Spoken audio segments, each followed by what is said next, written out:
Sur des centaines d'hectares, entre le delta du Rhône et la plaine de l'Accro, les marais du Viguera abritent tout un écosystème, une faune et une flore à préserver. Certains choisissent de visiter cet espace avec un mode de transport original. C'est en calèche qu'ils pénètrent dans cette réserve naturelle. J'ai pas des enfants marcheurs, et donc du coup c'était un... Alors si, le grand il marche un peu plus que le petit, et du coup je trouve que c'était une bonne alternative, et puis que l'expérience était sympa. Ils y observent la biodiversité, mais aussi le travail des manades installées sur le site. Ici en Camargue, quand on a la passion des taureaux, on dit qu'on a la fille du biao.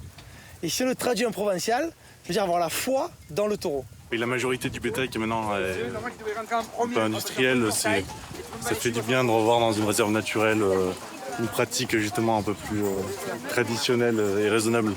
Si les visiteurs peuvent voir les taureaux d'aussi près, c'est notamment grâce à la calèche. Elle permet de dissimuler la présence humaine. Là, on a un mode de transport qui est doux, au pas des chevaux, dans le calme, qui est un véritable symbiose, j'ai envie de dire, avec la réserve naturelle, également le bétail que l'on voit, donc tout se mixe assez bien. Les 900 hectares de réserve naturelle des marais sont d'ailleurs accessibles seulement avec un guide, à pied, à cheval ou en calèche. L'objectif est d'impacter au minimum le milieu. On a une réglementation qui est très stricte et donc les heures de visite, par exemple, sont adaptées pour ne pas déranger les oiseaux. Il y a certaines périodes où la calèche ne circule pas pour éviter de perturber la nidification, des choses comme ça. Donc tout ça, c'est adapté pour avoir un impact le moins possible dérangeant pour la faune.